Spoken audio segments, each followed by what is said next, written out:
Buenas tardes, hermanos, hermanas, de nuevo un sábado más, avanzando en este camino que nos está ofreciendo e indicando el Evangelio de Lucas.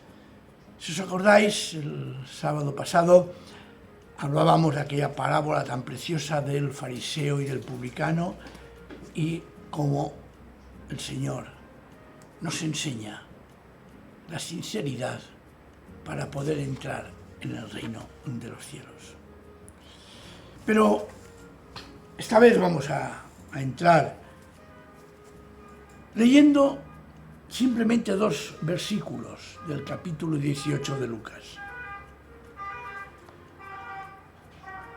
Y le traían a los niños muy pequeños para que los tocara. Pero al ver esto, los discípulos los reprendían. Supongo que serían los padres.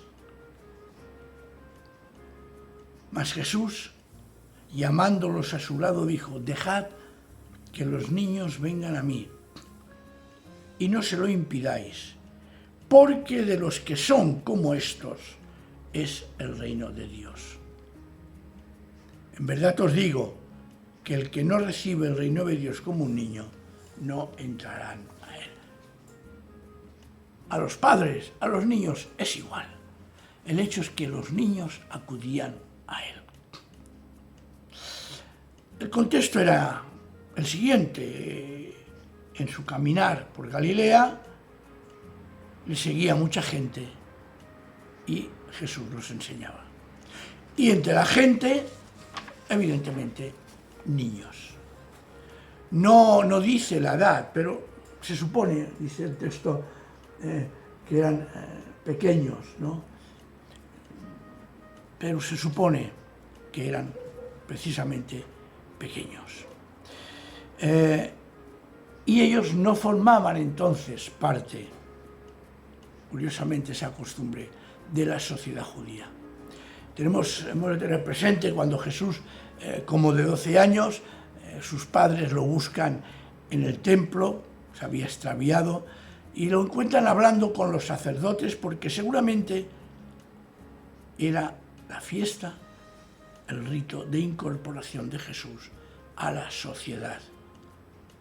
Y tenía entonces, a partir de ese momento, la posibilidad y la capacidad de aprender Torah, la ley, las Escrituras. Por eso preguntaba precisamente a los dirigentes religiosos de la época. Esto lo tenemos en Lucas capítulo 2, 21. En este caso vemos como los discípulos reprendían a los que lo llevaban porque no era propio que fuera así. Sin embargo, la reacción de Jesús es extraordinaria. No hace diferencias. Y no la hace porque el reino de Dios es para todos, para todas, independientemente de su condición, sea la que sea.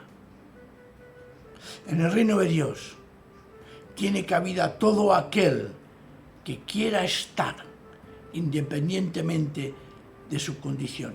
Y repito y subrayo, de todo tipo de condición.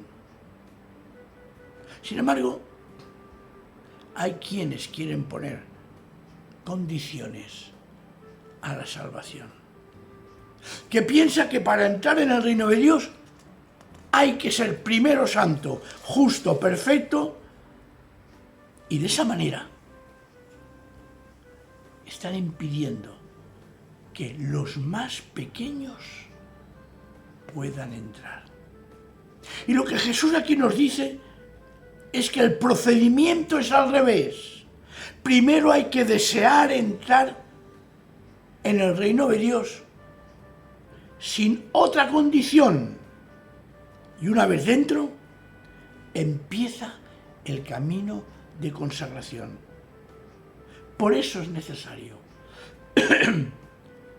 para entrar en el reino de Dios, ser como niños, ser ignorantes, no saber hablar muy bien, balbucear, aprender letras, aprender en aquella época era el alefato, el abecedario, saber unir letras, saber unir.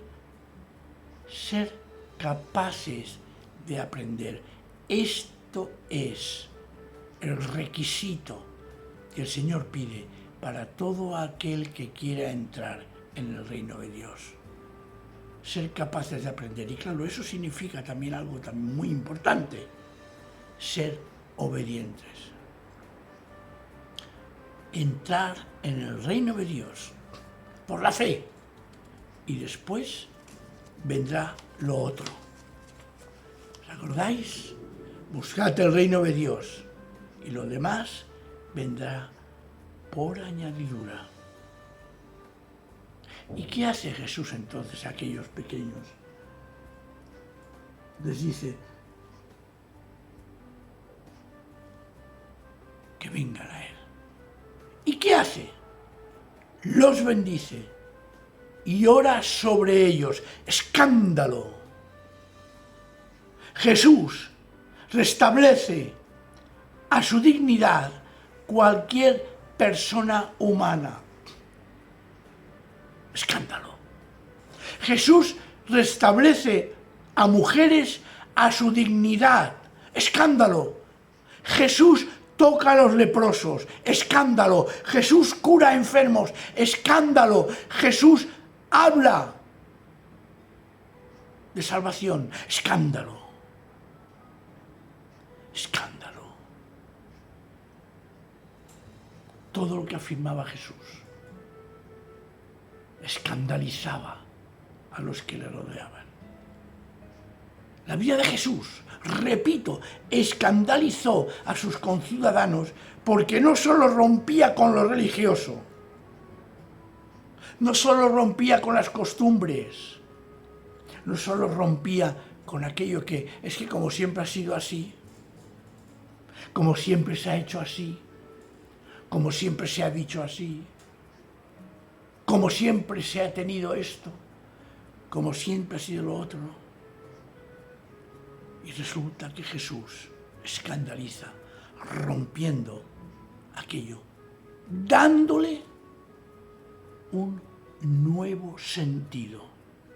Y claro, esto es tremendamente criticado.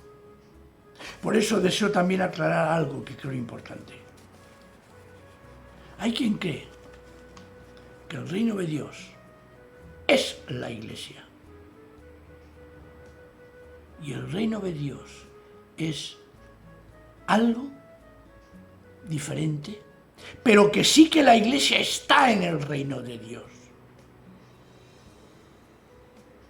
La Iglesia, el pueblo, seguidores de creyentes que somos nosotros, unidos por ser hijos de Abraham por la fe al pueblo de Dios, formamos parte del reino de Dios. La Iglesia no es algo diferente. La Iglesia no es una entidad autónoma. La Iglesia es lo que es, porque está dentro del ámbito del reino de Dios. Y el reino de Dios es donde Dios es soberano, donde se hace su voluntad. Y claro, abarca no solo a los creyentes, sino también a la creación entera. Incluso diré a los no creyentes, porque todo está bajo su soberanía. Otra cosa es la relación que existe entre el súbdito de ese reino de Dios y aquel que no se quiere someter al reino de Dios, a la soberanía. Porque la soberanía de Dios se ejerce, se vive en aquellos que hemos entrado en su esfera a través de la fe en Jesús.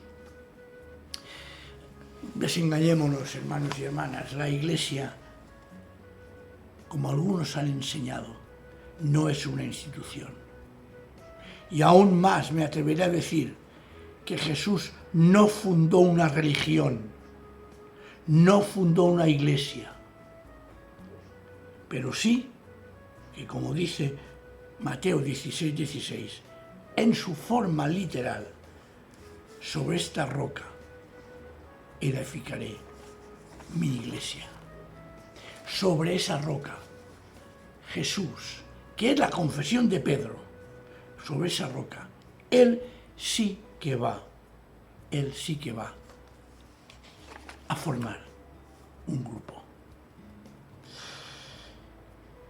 Por eso dice el literal, Jesús, sobre esa roca, que es la confesión de fe de Pedro, me edificaré iglesia. Es decir, Él congregará, unirá y vivirá en medio de aquellos que creemos en Él. Y Él mismo irá haciéndonos crecer, edificando esa congregación, esa eclesía, no como una institución jerarquizada, no como una religión, sino como su cuerpo vivo, como su cuerpo que crece y que cada uno de nosotros tiene su función. Somos el organismo vivo, donde Dios es el único soberano. Y hay que decirlo, no todo el que dice Señor, Señor, entrará en el reino de Dios. Así que tengamos muy claro, porque nos va a traer paz y consuelo en medio de este mundo, esta verdad. Hagámoslo como niños. Entremos en el reino de Dios como niños para aprender, vivir y mejorar. Y de esta manera, participar activamente del reino de Dios. El niño aprende, el niño crece, el niño va obedeciendo y el niño así, en el reino de Dios, puede crecer. Por eso, aparece una cuestión que veremos ya la semana que viene. Una cuestión que nos dice, solo lo apunto hoy, y cierto hombre prominente le preguntó diciendo, Maestro bueno, ¿qué haré para heredar la vida eterna? Y Jesús responde, ¿por qué me llamas bueno? Nadie es bueno, sino solo uno, Dios. Pero esto lo dejaremos para ampliarlo más la semana que viene, si os parece. Que el Señor nos bendiga esta tarde con esta reflexión. Amén.